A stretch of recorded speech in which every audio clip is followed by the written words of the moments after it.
wabarakatuh. Halo teman-teman semuanya, kembali lagi bersama saya Muhammad Irfan Maulana. Di video kali ini saya akan melanjutkan pembahasan tentang routing ya teman-teman. Nah, di video sebelumnya kita sudah berkenalan dengan routing, juga tabel routing ya teman-teman, atau routing table. Nah, di video kali ini saya akan menjelaskan tentang konfigurasi atau tipe di routing, yakni static routing terlebih dahulu ya teman-teman. Oke.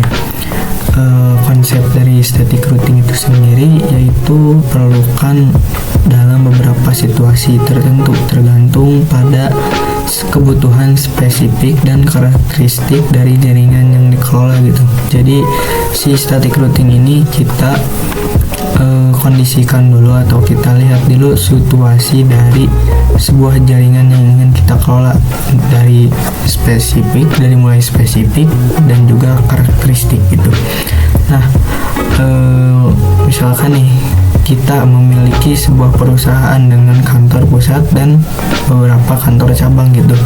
Nah, setiap kantor cabang atau kantor pusat itu ingin saling terhubung melalui jalur WAN gitu. Nah, kita ingin menentukan jalur khusus atau lalu lintas kantor cabang ke kantor pusat. Dalam hal ini routing dapat digunakan gitu. Jadi misalkan kita mempunyai kantor cabang, kantor pusat, itu kemungkinan sangat itu jauh ya teman-teman, atau gimana gitu. Nah, si routing ini bisa kita gunakan pada jaringan tersebut agar bisa saling berkomunikasi gitu antara jaringan pusat dan jaringan cabang tersebut gitu. Nah, static routing dibuat dengan cara menambahkan atau mendaftarkan jalur secara manual ke routing table gitu. Jadi misalkan kita mempunyai jaringan yang dimana jaringan tersebut itu berbeda ya teman-teman, kita bisa daftarkan atau kita bisa masukkan IP atau jaringannya secara manual gitu ke dalam routing table, yang dimana di routing table tersebut itu berisikan yang diisikan itu parameter DSC address dan juga gateway gitu secara manual tentunya ya teman-teman. Nah, adapun rumus dari static routing itu kita tuh mau kemana gitu dan juga lewat mana, ataupun di sini DSC addressnya mau kemana dan juga lewat mana atau gateway-nya lewat mana gitu. Nah, di Winbox itu kalian masuk ke IP routes, lalu tambahkan ya di situ dan masukkan rumus mau kemana dan lewat mana gitu. Oke, di sini adapun karakteristiknya ya teman-teman dari sebuah static routing itu, yang pertama memudahkan kita dalam pengkonfigurasian pada jaringan berskala kecil gitu. Jadi static routing ini sangat cocok apabila kita gunakan pada jaringan yang skalanya kecil. Jadi kalau kita mempunyai jaringan yang besar gitu atau lebih kompleks, itu disarankan menggunakan dynamic routing karena lebih fleksibel gitu.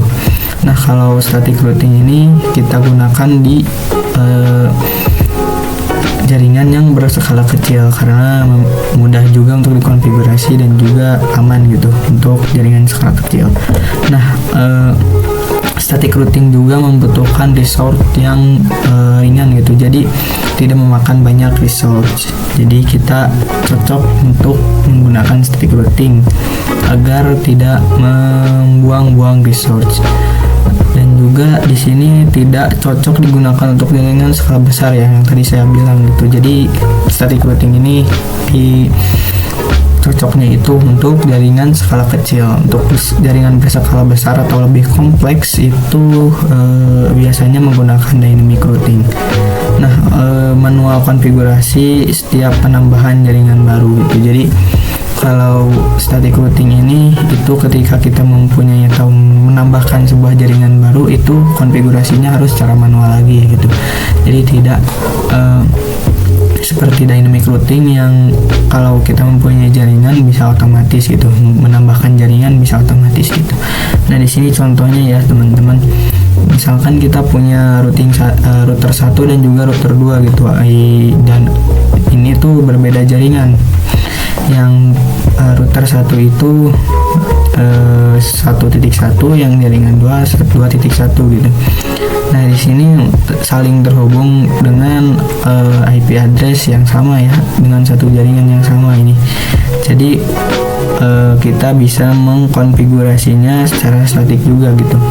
Nah, misalkan di si PC A ingin berkomunikasi dengan PC B menggunakan static routing, itu kita isikan mau kemana itu dst address, berarti misalkan nih dari PC A ke PC B, jadi kita mau kemananya atau dst addressnya itu menggunakan 2.1 gitu, jadi ke network ini ya teman-teman, Ether 2 gitu, jadi mau ke sini. Nah, gateway-nya atau lewat mana gitu, kita ingin berkomunikasinya itu lewat mana gitu, jadi kita itu komunikasinya itu lewat ke sini, misalkan ke Ether 2 ya teman-teman, 1.1. Jadi seperti itu ya teman-teman. Oke, mungkin cukup sekian ya video yang kita bahas pada kesempatan kali ini. Terima kasih. Wassalamualaikum warahmatullahi wabarakatuh. Dadah.